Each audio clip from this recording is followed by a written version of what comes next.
그런 것을 믿음으로 소유하시길 주님의 이름으로 축원드립니다. 그러니까 중요한 것은 믿음입니다. 그러니까 잠깐 말씀해서 기도드립니다. 할렐루야. 하나님 아버지, 찬송과 정교와 영광을 세세무궁토록 받으시기에 합당하신 아버지 하나님, 하늘 보좌 위에 높고도 높으신 그 이름을 찬양합니다. 역사를 이루고 가신 아버지 하나님, 오늘 아버지 하나님 우리 세대교를 통하여 오늘 이 또 모인 무리를 통하여 2017년에 아버지 하나님께서 예루살렘을 이스라엘 수도로 선포하신 그 의미를 되새기고자 합니다. 기념하고자 합니다. 기억하고자 합니다. 이 시간 하늘만 활짝 열어주시옵시고 성령이 나타나신과 능력으로 전하게 하여 주시옵소서. 감사드리며 예수 그리스도 이름으로 기도합나이다. 아멘. 하나님 우리를 사랑하십니다. 예수님을 이 땅에 내어주셨습니다. 할렐루야. 그러면서 이끌어오신 이제 6,000년 인간 경적 작업의 역사, 구속 역사를 점점 이제 마무리할 시점에 이르고 있습니다. 그러니까 이것을 우리가 세상 정치, 경제, 사회, 문화, 의료 모든 분야를 보면 다 알 수가 있죠. 그러니까 세상은 코로나, 백신, 메타버스, AI, 4차 산업으로 뒤덮여지고 있지만은 모든 것 뒤에는 하나님 역사가 있다는 그런 사실, 진리를 우리는 믿고 있습니다. 그러니까 혜택이 전이 원래 가장 어두운 편입니다. 그러니까 그런데 세상은 두려워하고 있죠. 그러니까 왜 세상이 두려워하고 있습니까?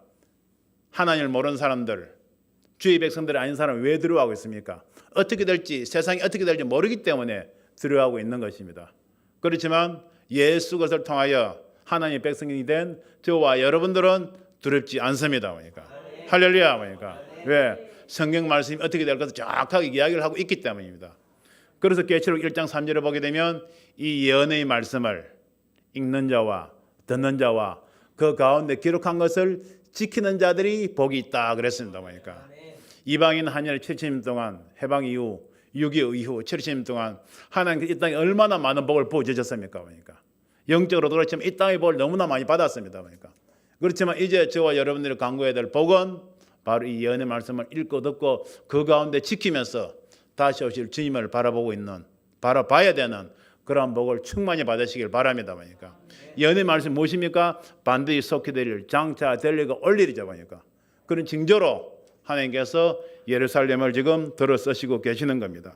이것을 우리는 하나님의 경영 계획이라고 우리가 표현합니다. 그러니까 경영이라는 단어는 세상에서 대학교에서 많이 쓰는 단어인데 성경을 자세히 읽다 보니까 성경에도 여러분 경영이란 매니지먼트라는 단어가 있어요. 그러니까 하나님의 계획이시죠. 플랜이겠죠. 그러니까 이사야서 14장 24절을 보게 되면 만군의 여호와께서 맹세하여 가라사대 나의 생각한 것이 반드시 되며 할렐루야. 그러니까 나의 경영한 것이 반드시 이루리라. 그러니까 한번 같이 해보겠습니다. 하나님의 경영하신 것이 반드시 이루리라. 그러니까 할렐루야. 그러니까 온 세계를 향하여 정한 경영, 온 역사, 히스토리, 히즈 스토리, 하나님의 이야기, 예수님 이야기 이끌어 가신 하나님의 경영하신 것이 계획이 반드시 이루어질 줄 믿습니다. 그러니까 이사야서 14장 27절에 만군의 여호와께서 경영하셨은즉 누가 능히 그것을 펴하며 누가 그것을 능히 돌이키랴. 그러니까 돌이킬 수 없단 말입니다. 하나님께서 작정하고 이끌어 가시는데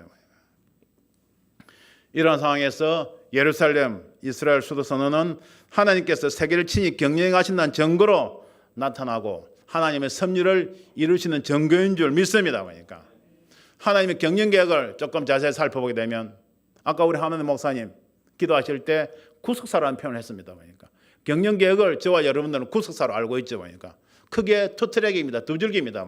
첫째는 이방인의 충만한 수가 어린 양이신 예수 그리스도의 피를 통해서 하나님 아버지가 돌아오기까지 하는 그런 역사죠. 그러니까 두 번째는 이제 하나님께서 본격적으로 만지기 시작하실 유대인들 남은 자들이 본토로 돌아와서 예수 그리스도를 영접하게 되는 그런 사건이 남아 있는 겁니다.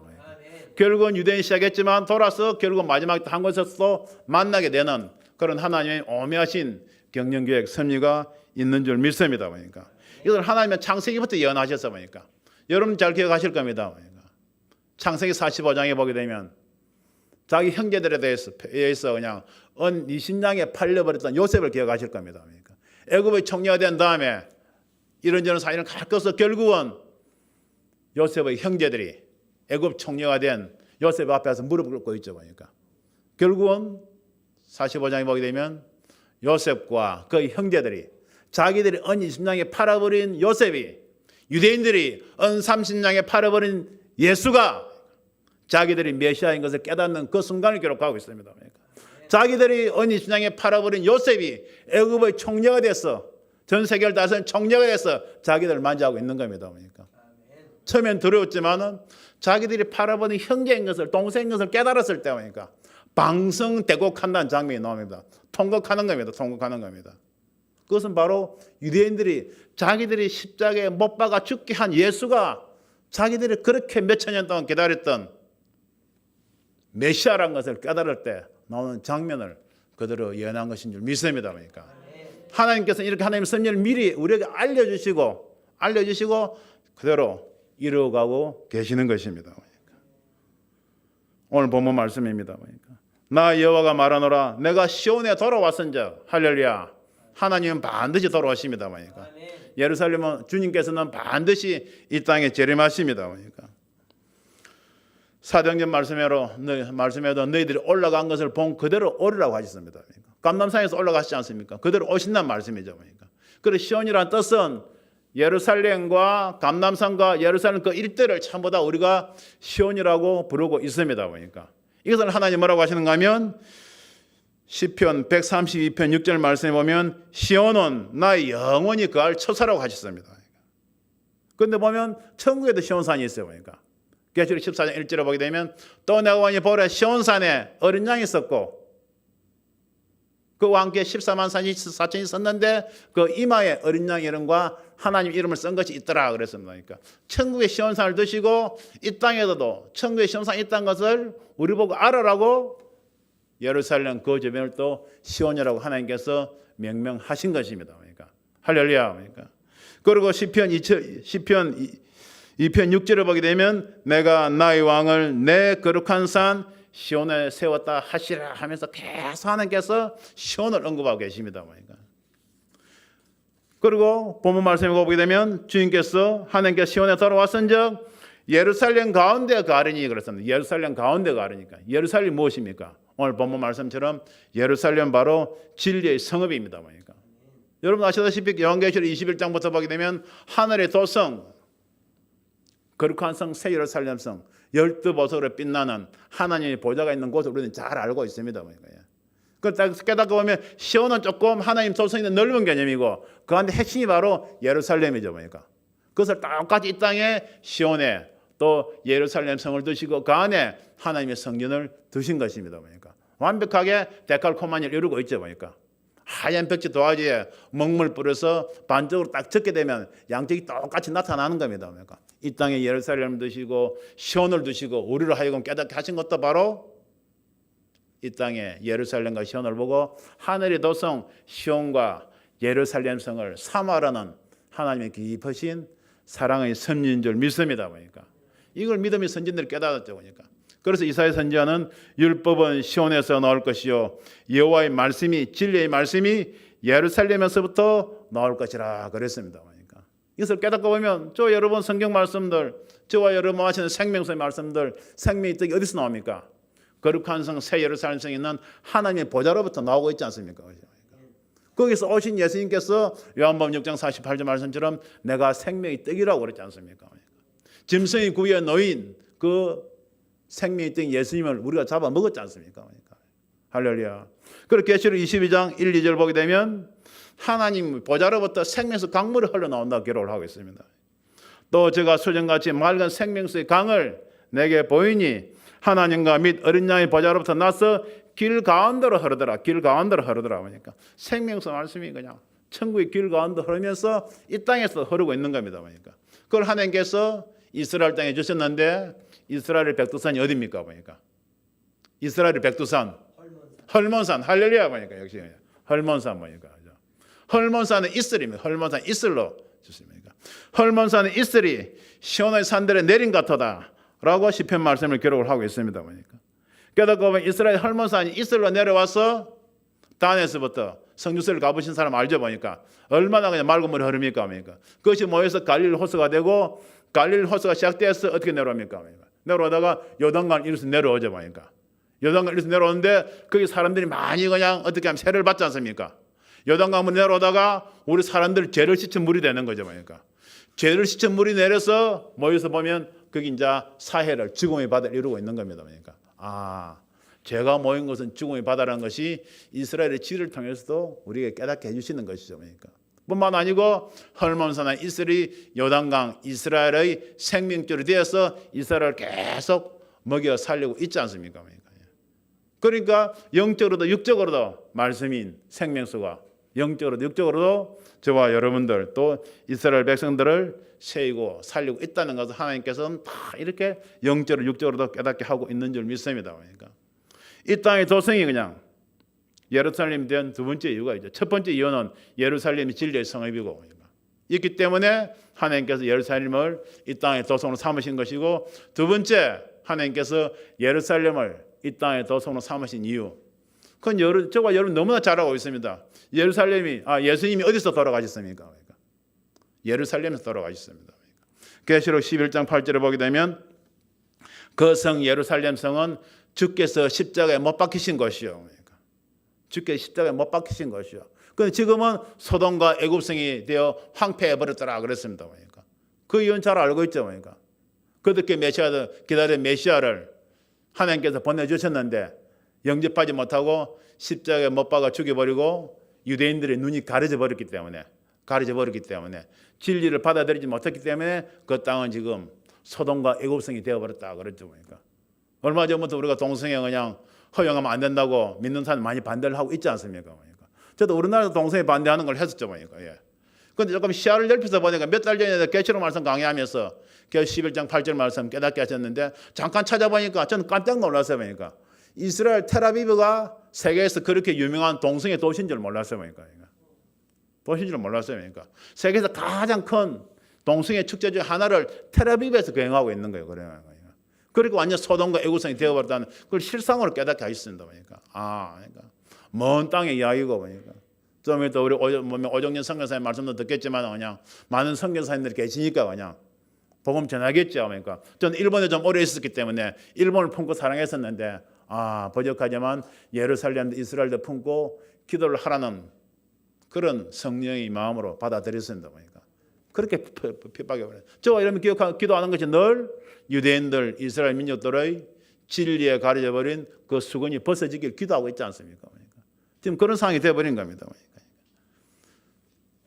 하나님께서 저와 여러분들 구원하시기 위해 그 독생자를 이 땅에 보내주셔가지고 예루살렘에서 십자가에 못 박아 죽게 하셨습니다.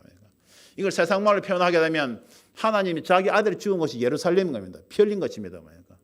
여러분 천안함 사건 기억하실 겁니다. 천안함에서 희생된 장병들의 부모님이 저 백령도 아빠다 잊어버리겠습니까? 결코 못 잊어버리죠. 저희 큰아들도 철원에 저 부대 근무하다 왔는데 무사히 제대는 했죠. 그런데 혹여나 6.25 전쟁 때 우리나라 고지전이라는 영화도 했지만 그냥 엄청난 젊은 장교들, 젊은 사병들이 얼마나 그곳에 피를 흘렸습니까? 혹여나 6.25 전쟁 때 철원 그 고지에서 그냥 피 흘려 죽은 아들이 있다면 그 부모가 그 지역을 잊어버리겠습니까? 절대 안 잊어버리죠. 하나님께서 이 땅을 바라보실 때 보는 것은 만민을 사랑하시지만은 하나님이 보시는 것은 예수님의 피가 뿌려져 있는 것입니다. 할렐루야. 저와 여러분들 왜 하나님의 자녀라고 합니까? 저와 여러분들의 심장에 예수님의 피가 뿌려져 있기 때문입니다. 할렐루야. 아무 공로 없이 우리는 하나님의 그 은혜를 받았죠. 그런데 예수님이 진짜 피 흘리신 그것을 어떻게 하나님께서 잊어버리시겠습니까? 그것을 잊어버리시겠습니까? 하나님 그것을 중점으로 보고 계시는 것입니다. 그런데 이것을 원사단마귀는 알고 정치적으로 많이 해서나면서 오랫동안 그냥 예루살렘을 이스라엘 수도에서 제외해 버렸죠. 역사가 예루살렘이 이 땅의 도성이라는 걸 증명하고 있지 않습니까? 모든 세계 열강들이 전부 다 예루살렘을 집어삼키려고 전부 다 중세 때부터 얼마나 그냥 해왔습니까? 역사가 증명하고 있는 겁니다. 예수님이 피 흘리신 그곳입니다. 그것을 하나님께서 지금 보고 계시는 것이죠.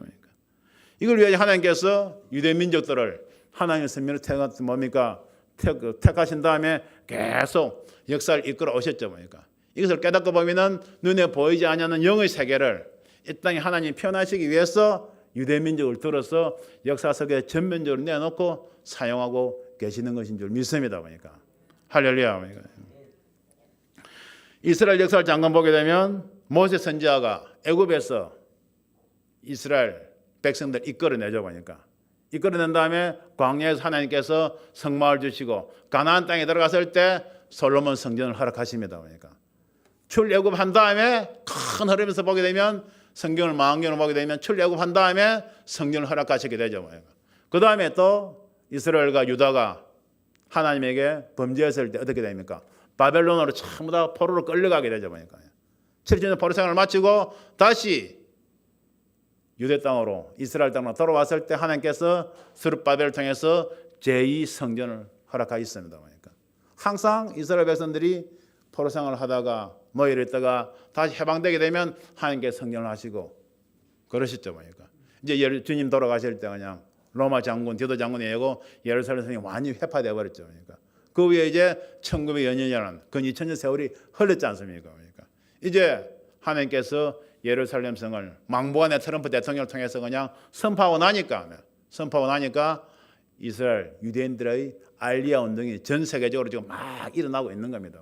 이것은 곧 제3성전이 우리 눈앞에 나타나고 있는 증거라고 우리가 충분히 예상을 할 수가 있는 거죠. 그런데 예루살렘 수도로 선포되니까 반대하는 사람들이 너무나 많죠. 팔레스타인 블레스 사람들 그러니까 쉽게 말해서 예수 믿지 아니하는 그런 사람들이 많이 반대를 하죠. 그래서 저와 여러분은 하나님의 백성이니까 영적인 눈으로 볼 줄 알아야 됩니다. 세상의 정치적인 문제로 늘 불안하다, 위험하다, 전쟁 위험이 있다고 하지만 저와 여러분들은 영안을 열어서 이 문제를 볼 줄 알아야 될 줄 믿습니다. 왜 세상 사람들이 이것을 싫어합니까? 그것은 만왕의 왕, 만주유신 예수님의 재림이 가깝다는 걸 알기 때문에 그런 겁니다. 코로나 때를 통하여 가장 명백하게 나타나고 있는 이유 중에 하나가 사상 같지만 교회 가거든 책으로 되어 있는 성경책을 손으로 만지지 말라고 그래요. 그런 이야기 많이 듣죠. 그리고 점점 성경책을 없애고 있습니다. 왜 그렇습니까? 손으로 그냥 책 만지게 되면 바이러스 그냥 코로나 균이 묻는다고. 그런 핑계를 대면 세상은 성경책을 덮어버리게 만들죠. 성경책을 덮어버리게 만든다. 하나님을 모르게 만든다. 쉽게 말해서 만왕의 만주의주로 오실 예수 그리스도 이름을 그냥 너희들이 보지 말라는 이야기죠. 세상은 그렇게 지금 흘러가고 있는 겁니다. 그러니까 갈수록 세상은 예수만 믿는 사람들, 오직 예수 외친 사람들 점점 싫어하게 되죠. 주님께서 말씀하셨죠. 요한복음 15장 18절 19절에 세상이 너희를 미워하면 너희보다 먼저 나를 미워한 줄을 알라. 너희가 세상에 속하였으면 세상이 자기의 것을 사랑할 테니나 너희는 세상에 속한 자가 아니요. 도리어 세상에서 나의 택함을 입은 자인 거로 세상이 너희를 미워하느니라. 주님께서는 분명하게 말씀을 하셨죠. 그러니까 트럼프 대통령이 예루살렘을 이스라엘으로 선포하고 난 이후에 알리아 운동이 일어나고 있는데 잠깐 보면 이디오피아, 스페인, 포르투갈 그냥 아프리카에서도 막 돌아오고 있는 거예요. 제가 2, 3년 전인가 성지순례 갔다 왔었는데 그때 거기서 안내하시는 선교사님 그랬어요. 이디오피아 같은 데서도 복음이 전해지니까 그냥 자기의 전 재산을 팔아가지고 우리나라 상황이 다르잖아요. 그죠? 성지순례 예수님께서 십자가에 못 박히신 곳, 베들레헴 예수님이 태어난 곳 보는 것이 한번 선이라고 해가지고 막 그냥 성지순례 온대요. 그냥 집에서 있던 옷 입고 그냥 가운 걸치고 그냥 스리퍼 신고 막 온대요. 우리같이 그냥 성지순례 가도 우리는 얼마나 준비를 많이 해갑니까? 남미 목사님 갈 때 트렁크가 너무 무거워가지고 고생한 기억이 나는데 그래서 스리퍼 신고 그냥 미국 보자기 뭡니까 우리 한제박 같은 거 입고 막 온대요. 그런데 세상은 코로나를 통해서 이동을 막지만 하나님께서는 또 반전의 역사를 펼치고 계십니다. 잠깐 이야기를 들으니까 미국의 브루클린이라고 맨하탄 옆에 유대인들이 많이 모여 사는 데가 있어요. 몇십만 명이 사는 데가 그 맨하탄 바로 옆 지역이니까 유대인들 잘 사는 사람들이죠. 전 세계 금융계를 우락위하고 쥐락펴락하는 그런 사람들이니까 그런 사람들이 코로나 때문에 점점 어려지니까 못 살겠다고 다시 이스라엘로 돌아가자 하는 그런 움직임이 있다고 그럽니다. 바벨론 포로를 기억해보면 압니다. 여러분들 대략적으로 학자마다 다르면 한 50만 명 이상의 바벨론 포로를 끌려갔죠. 그 1차 포로 때 42,360명이 들어오죠. 그밖에 안 들어왔어. 근데 가만히 안 돌아가고 있으니까 하나님께서 하만이란 적그리 예표를 통해서 어떻게 합니까? 유대 민족들 전부 죽이려고 그러죠. 보니까 돌아갈 곳을 돌아가지 아니하고 그대로 있으니까 바벨론의 세상에 눌러앉아서 좋아서 그대로 있으니까 하나님께서 흔드시는 그런 장면을 우리가 충분히 영적으로 깨달을 수가 있죠. 그러니까 결국은 또 어떻게 됩니까? 유대 민족을 생명을 건 에스더를 통해서 그냥 기도로 구원해 주신 역사가 있죠. 그러니까 이렇게. 그럼 하나님께서 원하신 대로 움직이지 않을 때는 하나님께서 다양한 방법으로 우리를 흔드신다는 것을 우리는 저와 여러분들 예수 믿고 달려오는 여러분들 인생에서 말하지 않더라도 그냥 잘 깨닫고 있는 줄 믿습니다. 그러니까 할렐루야. 이러한 때 하나님께서 예루살렘을 이스라엘 수도로 선포하고 있는 겁니다. 세상이 워낙 그냥 이스라엘 수도로 예루살렘을 선포하지 않으니까 그 막무가내 그냥 트럼프 대통령 세워가지고 다 무시하고 그냥 선포해버리는 것이죠. 그러니까 하나님은 느부갓네살 왕도 사용하시고 그러니까 악한 왕, 선한 왕 다 사용하시는 거죠. 그러니까 다니엘서를 보게 되면 세상의 왕들을 세우시는 것도 하나님이시여. 할렐루야. 그러니까 패하시는 것도 하나님이시여. 그러니까 그리고 우리 이 세상 살아가는 것은 히브리서 8장 6절 말씀처럼 우리가 이 땅에 생활하는 거, 우리가 섬기는 건 다 하늘에 있는 것은 모형인 겁니다. 모형인 겁니다. 그러니까 왜 우리나라 대한민국에도 하나님이 없다는 사람들이 정권을 잡고 우리를 다스리겠습니까? 레기 10장 말씀 정하고 있죠. 그러니까 나 위에 위한 신들 내게 있기 말지니라고 10계명의 첫 계명을 딱 분명히 우리가 주셨습니다. 그러니까 그런데 예수 믿는다고 하면서 점점 하나님이 없다고 세상적으로 물이 흘러가니까 너희가 나 위에 위한 신들을 있게 말지니라 한 이 명령과 규례를 어길 때는 내가 너희에게 레기 26장 14절부터 분명히 납니다. 폐병과 열병으로 너희를 징계할 것이요. 폐병과 열병 전염병이지 않습니까? 코로나지 않습니까? 그리고 그 다음 말이 더 무섭습니다. 너희를 대적한 자들이 너희를 다스릴 것이고. 그러니까 거기서 끝나는 게 아니에요. 그 다음에 꼭 읽어보시기 바랍니다. 그래도 너희들이 돌이키지 아니할 때는 내가 7배나 너희들 더욱더 징치하리라 하고 성경은 분명하게 기록하고 있는 겁니다. 모든 것이 하나님의 말씀을 되고 있다는 것을 깨닫는 저와 여러분들인 줄 믿습니다. 보니까 이렇게 예루살렘이 전 세계에 다 뭔가 트러블메이커 문제의 중심이 되어 있죠. 그러니까 그래서 전 세계가 그냥 예루살렘을 다 집어삼키려고 하기 때문에 그러죠. 그러니까 예루살렘 집어삼킨 자가 마치 전 세계를 다스리는 같이 그냥 그렇게 되어 있는 것이죠. 그러니까 물론 깊이는 하나님의 섭리죠. 그러니까 그렇지만 하나님께서는 예루살렘을 위태위태한 거지만 늘 지키고 계시죠. 그러니까 보호하고 계시는 것입니다. 스가랴서 14장 2절부터 보게 되면 내가 열국을 모아 예루살렘과 싸우게 하리니 성읍이 함락되며 가옥이 약탈되며 부녀가 욕을 보며 성읍 백성이 절반이나 사로잡혀 가려니와. 그러니까 이게 우리가 남유다 멸망할 때 BC 586년 그냥 다 알고 있지 않습니까? 이렇게 역사적으로 이루어졌지만 또 마지막 때도 이러한 일이 있을 것을 성경은 우리에게 예언하고 있는 겁니다. 그러니까 우리 오정준 선교사님 곧 어디 그 가까운 나라 가시겠지만은 최근에 특히 수상하고 푸친하고 급속도로 가까워지고 있죠. 그러니까 이게 에스겔 말씀대로 곡과 마곡을 준비하는 그런 형태로 지금 점점 이루어가고 있지 않습니까? 그런 부분들 이 말씀대로 되어가고 있는 것이죠. 남은 백성은 성읍에서 끊쳐지지 아니하리라.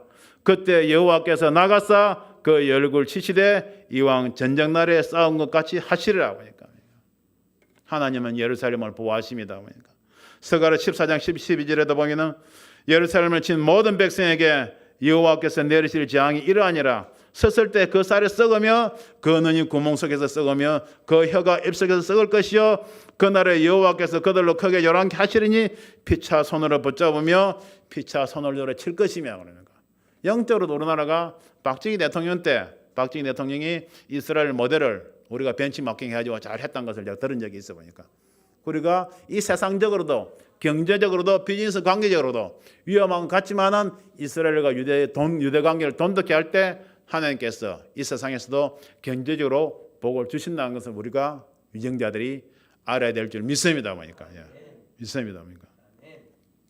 그런데 우리 왜 또 이 대한민국 조그만 이 세대교회에서 이런 예배를 드리겠습니까?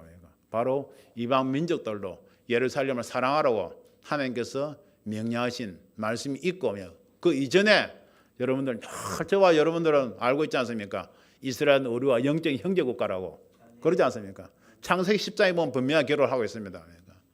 셈과 함과 야벳, 셈의 자손 중에 에벨이라는 사람이 나옵니다. 에벨에게서 벨렉과 오데손으로 셈의 후손 오데손으로 벨렉과 욕단이 나오게 되죠. 보니까 에벨렉에서 벨렉 밑에서 누가 나옵니까? 아브라함이 나오게 됩니다. 보니까 욕단은 후손들은 더 이상 기록이 없어요. 이들은 스발로 메색으로 옮겨갔다가만 기록하고 있어. 보니까 유차건데 욕단 밑에서는 우리 당군왕금이 나온 겁니다. 보니까 당군왕금이 나온 시기가 BC 2333년 우리가 기록하고 있죠. 보니까 아브라함이 역사에 등장한 시기도 BC 한 2200~300년 됩니다. 보니까 똑같이 이렇게 나오게 하시면서 이 아브라함의 자손들 이스라엘 민족들은 유대인들은 역사의 전면에 드러내시고 하나님은 우리 한민족은 지극히도 사랑하시기 때문에 마지막 때 이스라엘 도우시기 위해서 감추시고 그냥 백의 민족으로 감추셨다가 6.25 전쟁 이후에 우리나라를 들어서 이제 사용하고 계신 줄 믿습니다. 그러니까 할렐루야.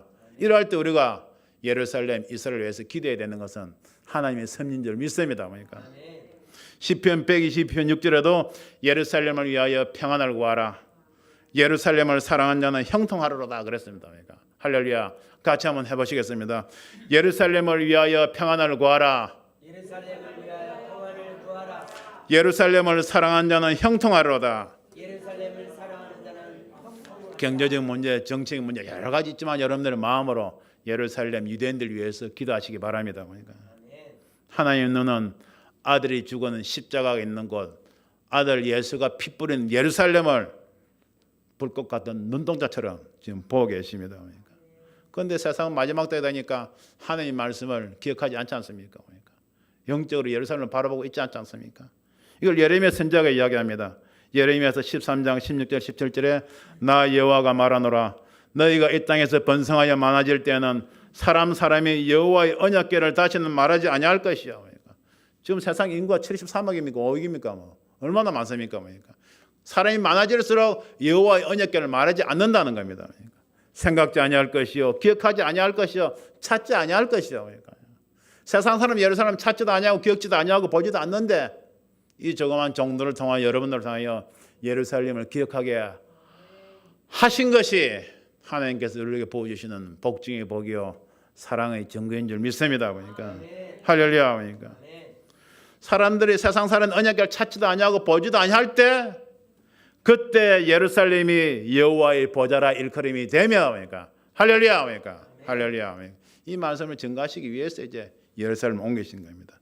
열방이 그리로 모이리니 그러니까 말씀은 이루어져 가고 있습니다. 그러니까 결론입니다. 그러니까 진리의 성읍인 예루살렘이 이스라엘의 수도가 된 것은 진리신 주님이 다스리실 나라가 오고 있다는 바로 증거입니다. 그러니까 할렐루야. 그러니까 그리고 우리들의 마음에 유대인들은 이제 알리알 통해서 예루살렘 돌아가지만 이방인들은 저와 여러분들은 그들을 위해서 기도하지만 더 중요한 것은 저와 여러분들의 마음에 저와 여러분들의 심령에 하늘이 도성 거룩한 성 새 예루살렘 성을 온전히 세우라는 하나님의 깊으신 사랑의 뜻인 줄 믿습니다. 그러니까 예루살렘 위해서 기도할 때마다 저와 여러분들 마음속에 있는 하나님의 도성 예루살렘 주님의 성전을 정말 잘 세워나가는 저와 여러분들 되길 바랍니다. 그러니까 이게 하나님의 뜻인 겁니다. 그러니까 뜻인 겁니다.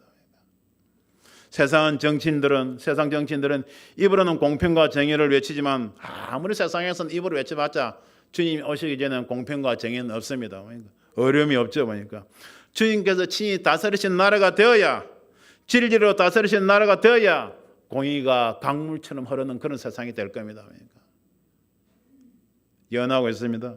계시록 11장 15절 말씀에 세상 나라가 우리 주와 그 그리스도의 나라가 되어 그가 세사토록 왕노릇 하시리라. 그러니까 할렐루야. 그러니까 할렐루야. 그러니까 주님께서 다스리신 나라에 우리가 무엇을 할 것인가 그것을 소망으로 삼는 저와 여러분들 되길 바랍니다. 사도요한 선지자뿐만 아니고 오래전에 그냥 이사야 선지자도 예언했어요. 이사야서 32장 1절에 보면 보라 장차 한 왕이 일어날 것이요 공의로 다스리실 것이며 righteousness 그러니까 의로 다스린다는 말이죠. 그러니까 또 그와 함께 방백들이 공평으로 정사할 것이며 그러니까 아멘. 계시록 1장 5절 말씀에도 어린 양의 피로 우리 죄에서 우리를 해방하시고 나라와 제사장으로 삼으셨으니 할렐루야. 그냥 주님 나라에 백성으로 들어간 사람들 제사장으로 들어간 사람들 다 하나님께서 부르신 그릇대로 깨끗하게 해서 우리가 들어가는 줄 믿습니다. 그러니까 세상에서 가장 뜨거운 감자인 예루살렘이 이스라엘 수도가 된 것은 바로 주님의 재림이 임박하고 있다는 가장 큰 증거 중에 하나죠. 그러니까 그래서 세상이 요동치고 있는 겁니다. 세상의 진리를 위협하고 협박하더라도 우리는 우리의 믿음을 빼앗기지 마시고 주님 다스리실 그 나라, 우리의 영원하신 신랑 되시는 그분, 우리를 위하여 피 흘려 돌아가신 그분 뭐니까 사모하면서 하루하루 승리하시길 바랍니다. 뭐니까 아멘. 주님 십자가에 달려 돌아가실 때 옆구리에 구멍을 뚫었지 않습니까? 방주로 들어가는 문이지 않습니까? 뭐니까 그 문을 통해 우리는 주님의 심장 속으로 그냥 보혈 속으로 들어가야 되는 줄 믿습니다. 뭐니까 이런 말씀을 붙잡으시고 우리 마음에 거룩한 새 예루살렘 성전을 건축하면서 한 걸음 더 나아가서 저 유대인들을 위하여 이스라엘 백성들을 위하여 하나님의 섭리가 이루어지는